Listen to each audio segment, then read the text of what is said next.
Hello friends, இன்றைக்கி நாம் பானிபூரி செய்யலாம். பானிபூரி எப்படி செய்கிறதுன்றது பார்க்கலாம். பானிபூரிக்கு நான் மிக்ஸு கலந்து வச்சுருக்கேன். இது எப்படின்னா, புளி தண்ணி, கொஞ்சம் பச்சை மிளகாய், இஞ்சி, புதினா, கொத்தமல்லி தழை இதெல்லாம் மிக்சியில் போட்டு அரைச்சி அந்த கலவை அதிலே போட்டு உப்பு மிளகாத்தூள் போட்டு அந்த பானிபூரி தண்ணி கொஞ்சம் ஸ்பைஸியாக ஹோம்மேடாக பண்ணி வச்சுருக்கேன். இதில் வேறு எந்த ப்ரிசர்வேட்டிவ்ஸும் போடல, just it's a homemade panipuri தண்ணி.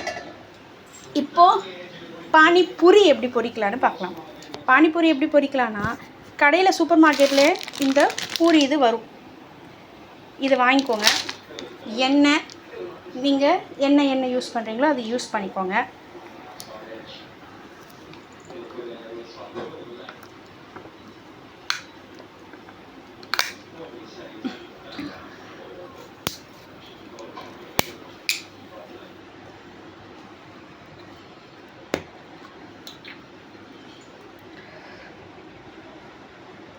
பூரி பொரிக்கிறதுக்கு எண்ணெய் ஊற்றுறேன்.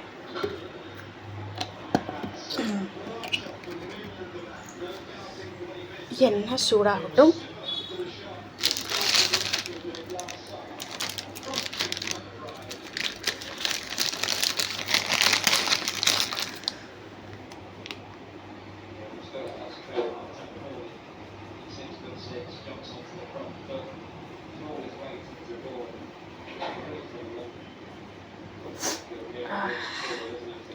இந்த மாதிரி பானிபூரி வீட்லேயே நீங்கள் செஞ்சு கொடுக்கலாம் குழந்தைங்களுக்கு, ஸ்நாக்ஸுக்கு.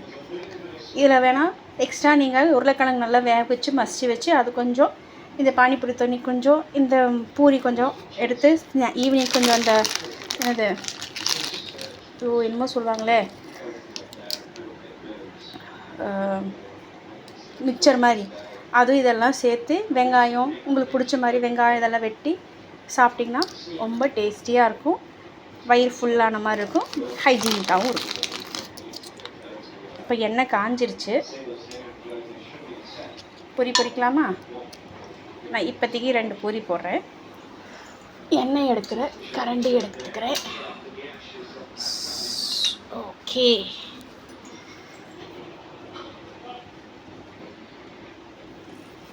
கொஞ்சம் கேஸை எடுத்து வச்சுக்கலாம்.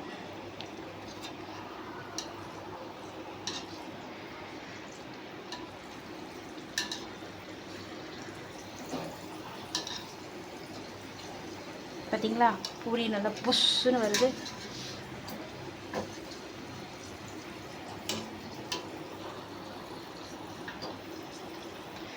நான் எண்ணெய் காயத்துக்கு முன்னாடி போயிட்ட போல இருக்கேன். நீங்கள் காஞ்சதுக்கப்புறம் போடுங்க, ஒன்றும் நல்லா புஷ்ஷுன்னு வரும்.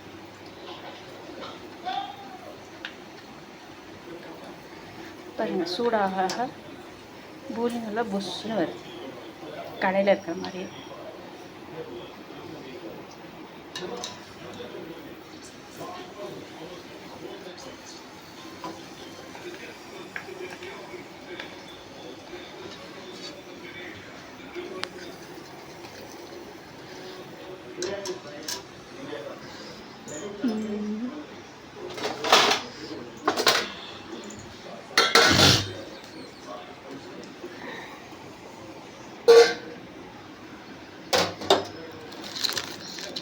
அடுத்தது 2 போடலாம்.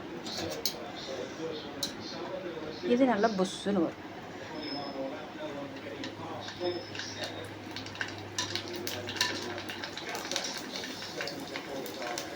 சாரி, நான் வீடியோ எடுத்துக்கிட்டே செஞ்சிட்ருக்கேன், அதனால் அப்பப்போ சரியாகாது.